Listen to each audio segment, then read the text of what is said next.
7월 19일 맥주의 성경 읽기 사사기 2장, 예레미야 15장, 마가복음 1장, 사도행전 6장입니다. 오늘 새벽에는 사사기 2장 말씀 우리 보고 기도하겠습니다. 이스라엘 백성들이 여호수아와 함께 가나안 땅을 전체적으로 정복을 했잖아요. 전체 정복을 했는데 그러나 여기저기 부분 제대로 정복하지 못한 것들이 남아 있었어요.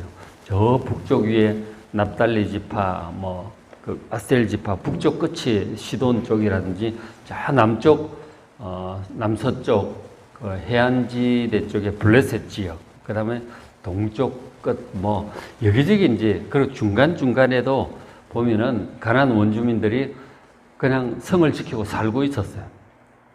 그리고 이제 정복을 했다가 또 빼앗겼다, 이런 데도 있고, 여기저기 이제 빠진 데가 많이 있었던 것이죠. 그런 것들이 이제 보면은 정복을 완전히 해야 되는데 하나님께서 완전히 정복하고 전부 진멸을 하라고 그랬거든요. 그리고 그들의 우상의 흔적이라든가 남기지 말고 싹 다 이제 흔적을 없애라고 했는데 가나안 주민들을 제대로 이제 정복을 다 하지도 않고 진멸하지도 않는 그런 경우도 있는 거예요. 그러니까 노력이 부족한 경우도 있었고, 그 다음에 정복을 한 경우에도 죽이지도 않고 그냥 노역시키고 부리고 그렇게 이제 쓰는 경우도 있었죠. 하나님의 뜻을 이래저래 철저히 온전히 순종하지 않는 그런 모습들을 보이는, 그것 때문에 또 많은 문제들이 생겨나는 것을 보게 돼요. 2장 1절 보시면 여호와의 사자가 이제 복임으로 올라와서 얘기를 합니다. 복임이라고 하는 장소가 70인역 성경을 보면 베델이라고도, 복임 곧 베델 이렇게 이제 되어 있어요. 베델과 같은 곳으로 이제 그렇게 봅니다. 어쨌든 여호와의 사자가 이 복임 베델 쪽으로 올라와서 사람들이 이제 그쪽에 좀 모였던 것 같아요.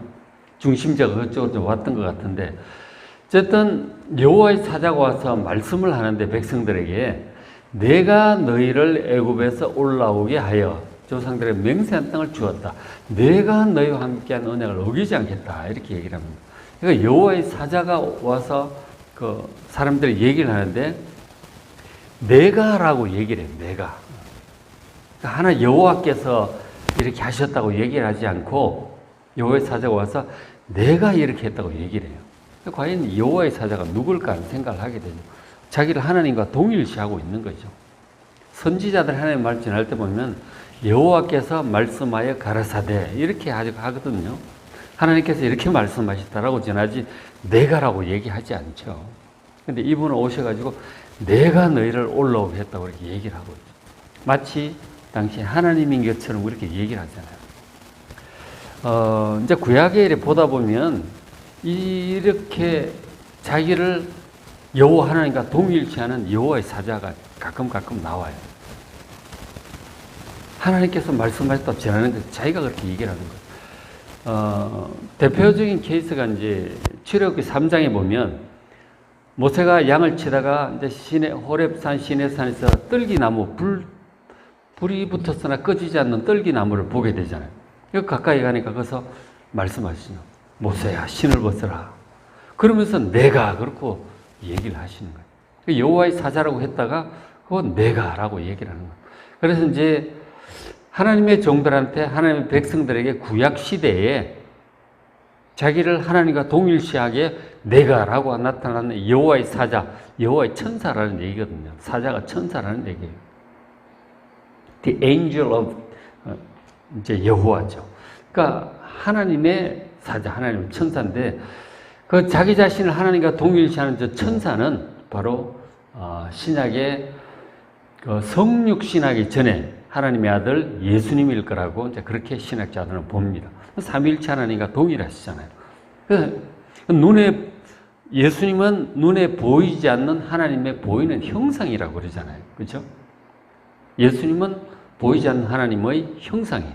그래서 이제 저 천사가 와서 얘기할 저 특별한 저 천사는 성육신 하기 전에 하나님의 아들일 것으로 이제 그렇게 봅니다. 그러니까 하나님과 스스로를 동일시하는 거죠. 어쨌든 내가 너희를, 하나님께서 이제 직접 하시는 말씀과 이제 같은 거죠. 내가 너희를 애굽에서 올라오게 하여 내가 너희 조상들에게 맹세한 땅으로 들어가게 했다. 하나님이 실제로 그러셨잖아요. 출애굽을 하게 했고 그것도 쉬운 일이 아니라 엄청난 일이었잖아요. 애굽의 10가지 재앙, 홍해바다 갈라진 이런 것들 그렇게 해서 내가 너희의 조상들에게 맹세한 땅으로 들어오게 했다. 여기 아브라함, 이삭, 야곱에게 맹세하신 땅 한 5, 600년 만에 결국은 들어오게 했죠.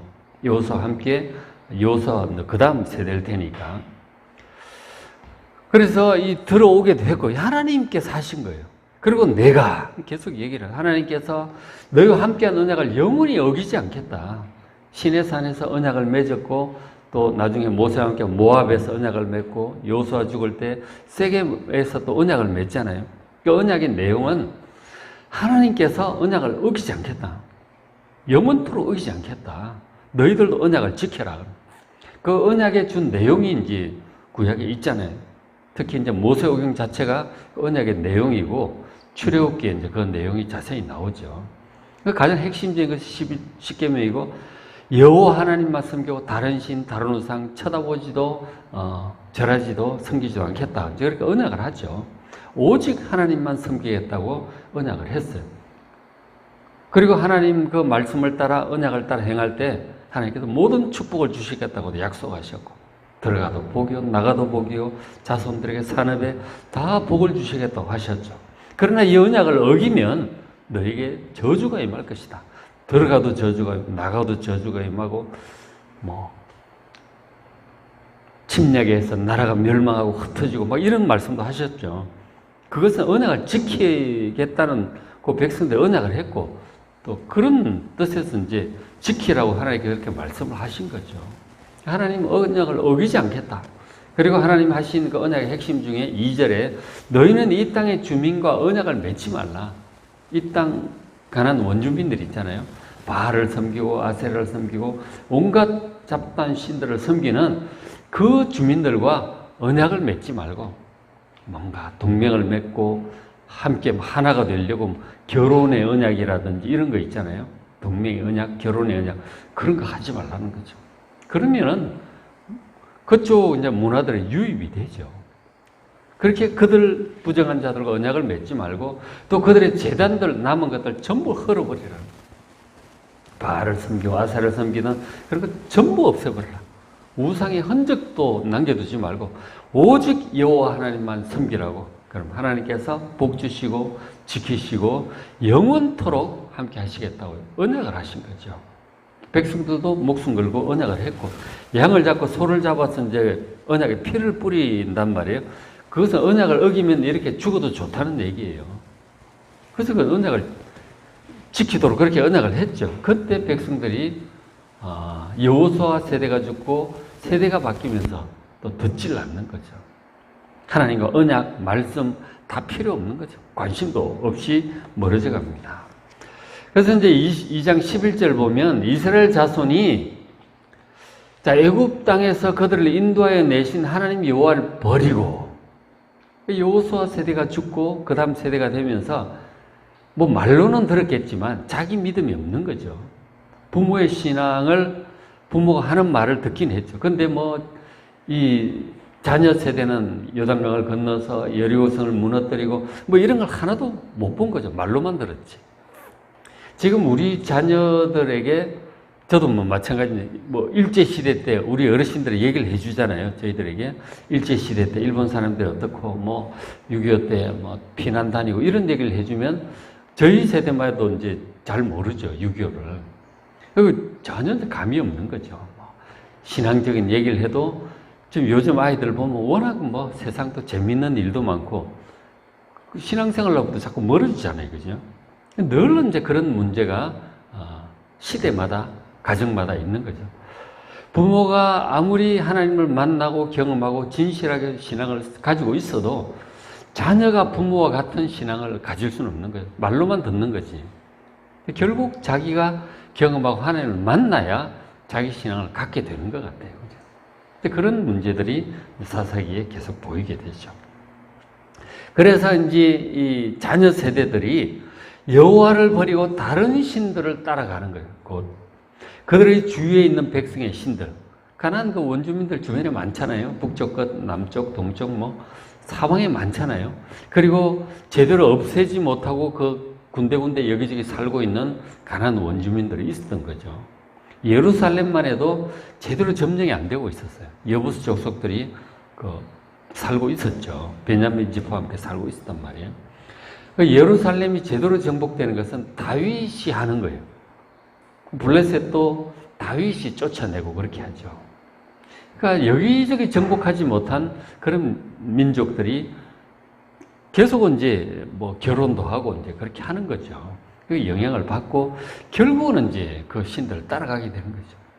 그럴까봐 하나님께서 완전히 없애라고 하신 건데 그 뭐 종으로 부리고 막 이렇게 냅두고 그러다 보니까 그렇게 됐잖아요. 그래서 다른 신들 곧 그들의 주위에 있는 백성의 신들을 따라 그들에게 절하여 여호와를 진노하시게 합니다. 곧 그들이 여호와를 버리고 바알과 아스다롯을 다른 신들을 섬기게 돼요.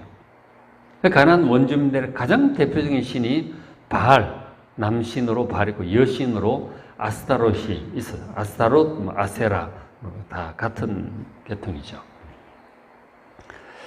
그러니까 이제 당시 이스라엘 백성들이 하나님의 백성들이 이방 민족들과 가까이 이제 지내는 거죠. 뭐 결혼도 하고 왔다 갔다 하게 돼요.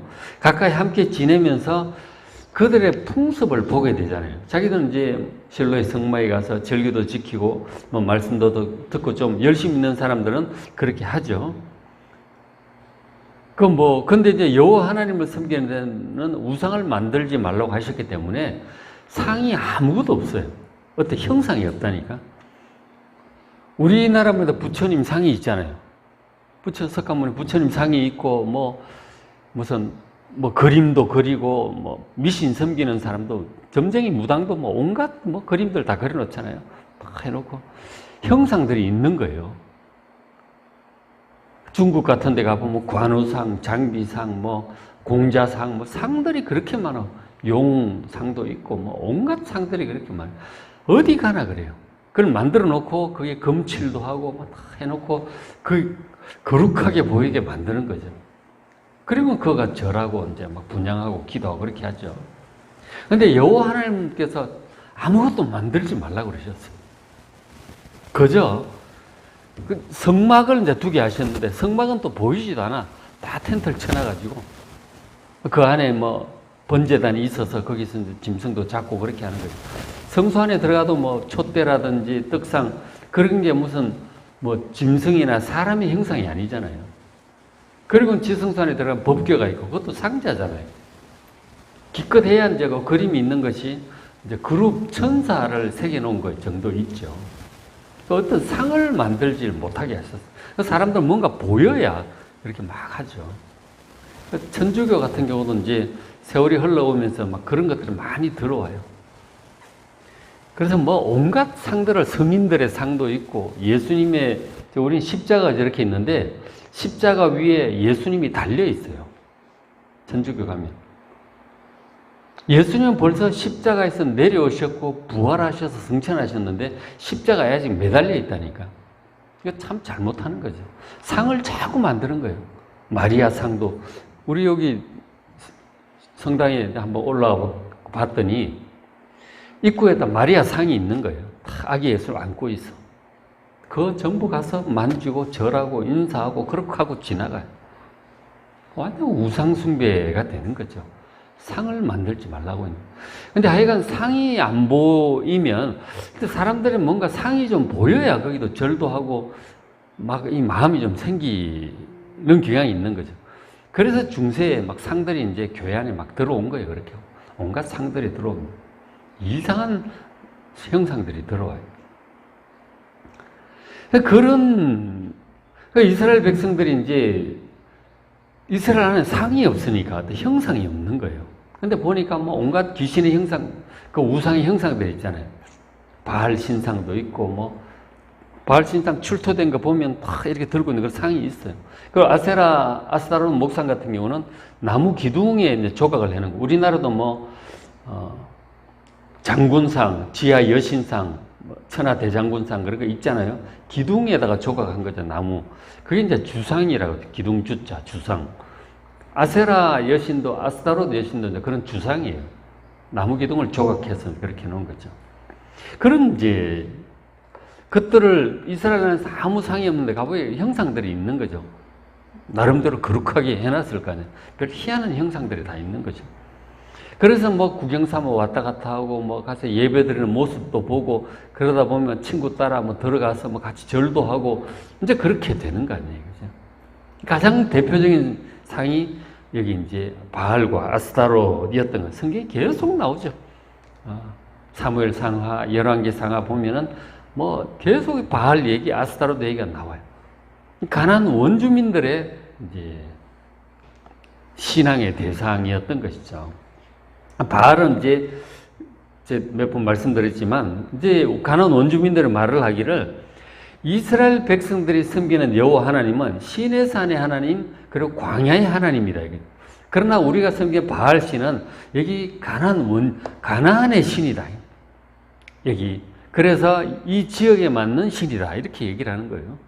지역에 맞는 신이고 그래서 우리 지역 특성상 비가 정말 중요한데 농사를 잘 하려면 비가 중요한데 이 바알 신에게 기도한 비를 잘 때맞춰 내려준다는 거예요.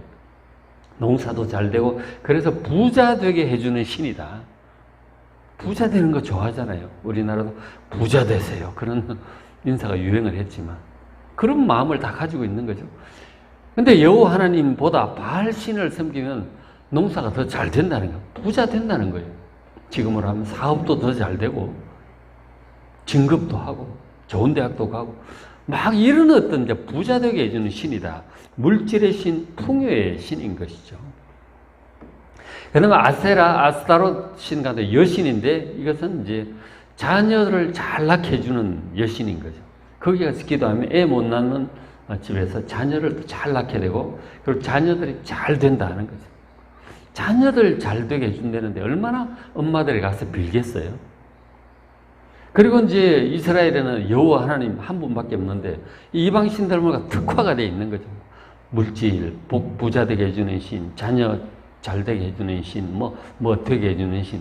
신들이 굉장히 많은 거죠. 아주 분업화, 특화가 되어 있어서 더 영험해 보이는 거죠. 그 바벨론, 나중에 세월이 흘러서 바벨론 신화들도 그렇고 그리스 신화, 로마 신화 다 마찬가지예요. 신들이 굉장히 많은 거죠. 전쟁의 신 마르스 같은 거. 전쟁하기 전에는 마르스 여신한테 가서 기도하는 게 좋은 거죠. 그리고 사랑을 이루어 주려면은 뭐 큐피트라는 그 신에게 가서 절을 한다든가, 비너스 여신에게 가서 절을 하든지, 다 이제 우상들이죠. 그리고 뭐 의사의 신, 대장장이의 신, 무슨 신, 바다의 신, 뭐 다 있어요.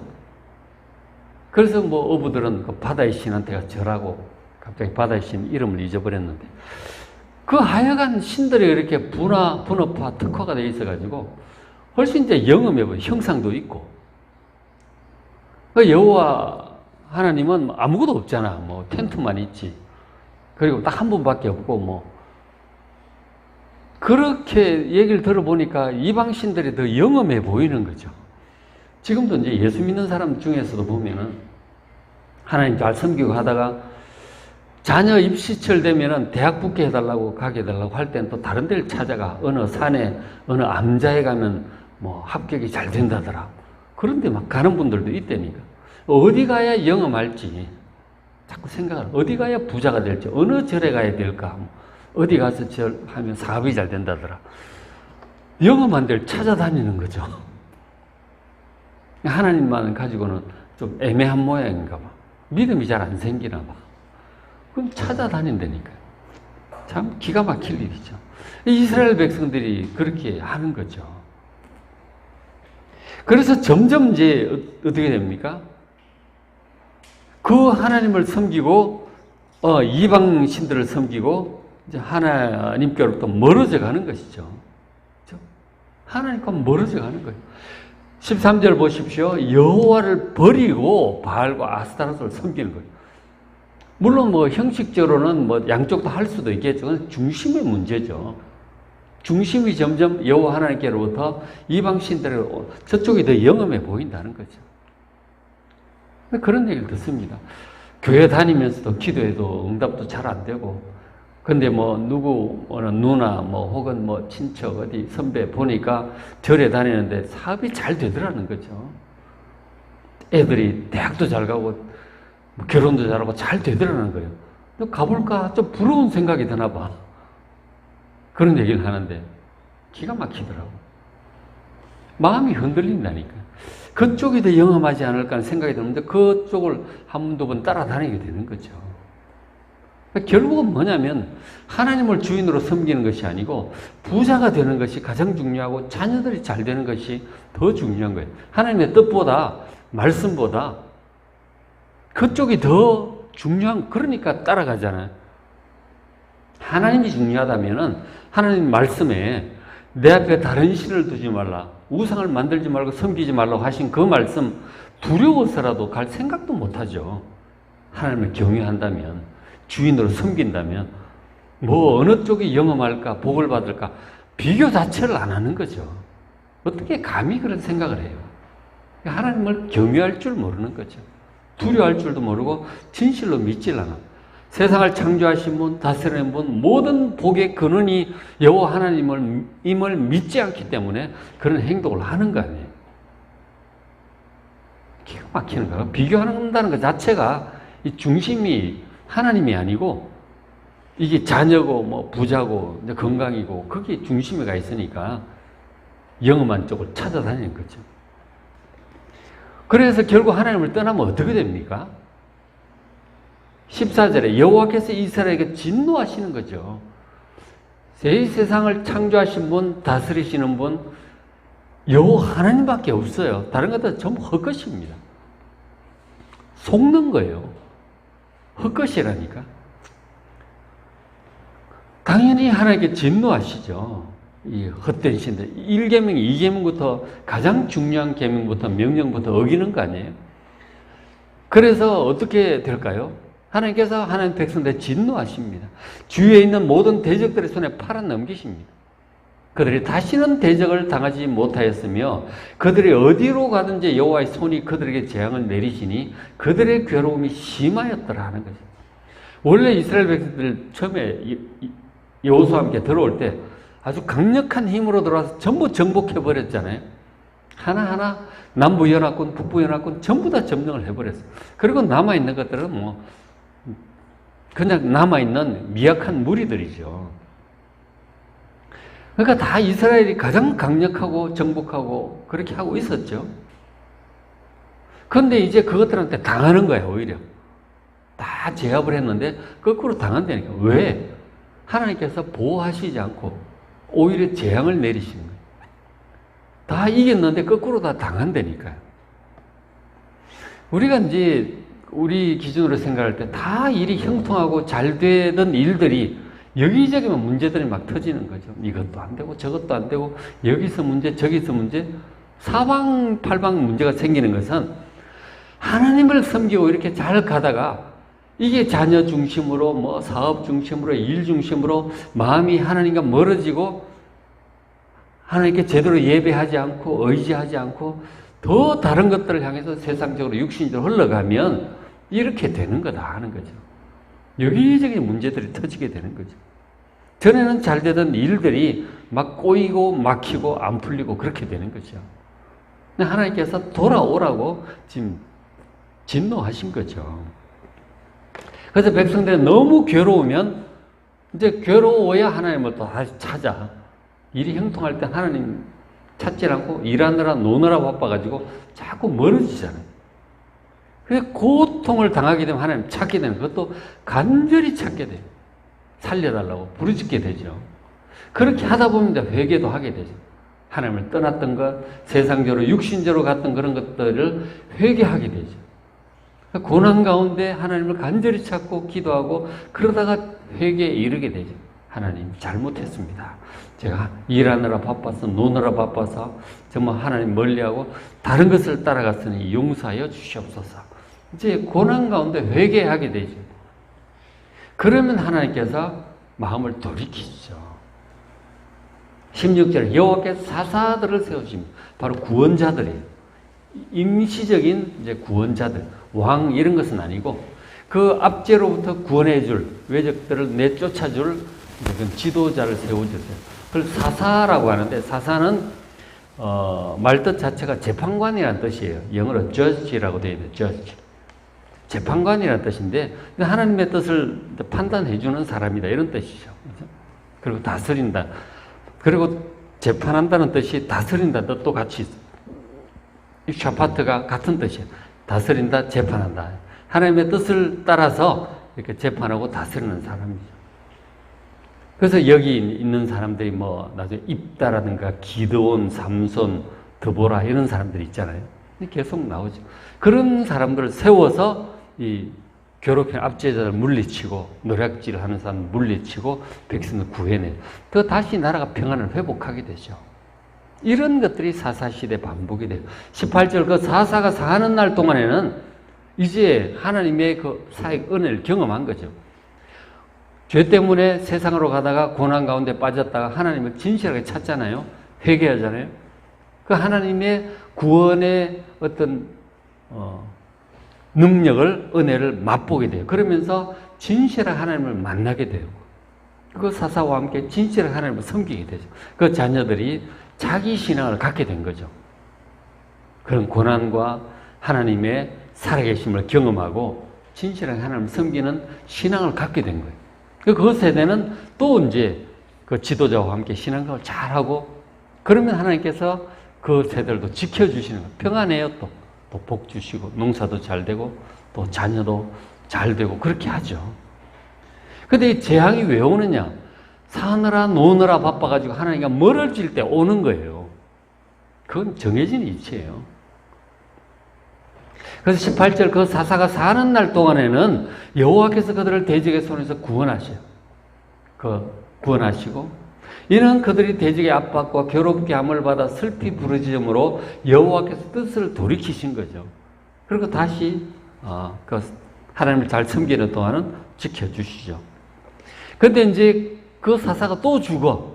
하나님을 잘 섬기는 어른들이 죽고 나면 그 다음 또 자녀 세대들이 또 이제 육신을 따라 세상 풍조를 따라 가는 거죠. 그러면 이 2장 19절 그 사사가 죽은 후에 그들이 돌이켜 그들의 조상들보다 부모들보다 더욱 타락하여 다른 신들을 따라 섬기고 그들에게 절하고 그들의 행위와 패역한 길을 그치지 않습니다. 하나님 또 진노하시는 거죠. 이게 세대마다 반복이 되는 거예요.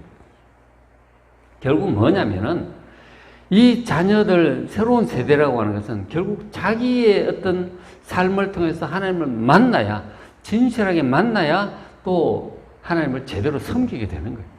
참 말만 갖고는 안 되나 봐. 당연히 사람들이 육신적 본능적으로 살게 되는 거죠. 그러면 또 환난 가운데 빠지죠. 하나님께 부르짖고 고난 가운데 부르짖다가 하나님을 진짜로 만나게 되는 거예요. 그래서 신앙이 생기고 그 신앙으로 하나님을 이제 온전히 섬기면 평안과 복을 주시죠. 근데 이게 또 잘 섬기다가 평안해지면 또 이제 개인적으로 또 세상적 육신적으로 가잖아요. 또 어려움을 또 당해. 한 인생 속에서도 이게 여러 번 반복이 되는 거예요. 참 이게 반복이 된다니까요. 평안해지면은 또 육신적으로 세상적으로 갔다가 그 고난을 당하면 또 부르짖고 회개하죠. 그러면 하나님께 또 구해주시죠. 다시 평안을 누리다가 또 평안한 세월이 계속되다 보면 또 육신적으로 세상적으로 또 가. 이게 반복이 돼요. 이 문제를 어떻게 해결을 해야 될까요? 우리 뿌리 깊은 이 죄악성의 문제, 이런 것들이 이제 성경의 참 근본적인 문제 중에 죄 문제. 그래서 결국은 예수님이 오실 수밖에 없는, 예수님이 결국은 이 죄 문제를 해결을 하시게 되는 거예요. 어떤 사사기 보실 때 이 평안과 모든 문제들이 해결되었을 때가 이게 다가 아니다 하는 걸 보게 됩니다. 그때 정말 하나님 잘 섬기고 하나님 중심으로 말씀 듣고 해야 될 텐데 자꾸 육신적으로 세상적으로 가는 거죠. 우리가 어떻게 해야 될지를 말씀을 보면서 한번 깊이 좀 묵상해 보시길 바랍니다. 자, 오늘 맥힌 성경 사사기 2장, 예레미야 15장, 마가복음 1장, 마태복음 끝나고 마가복음 시작이 돼요. 다시 보십시오. 사도행전 6장 말씀. 잘 읽으시고 은혜 많이 받으시기 바랍니다.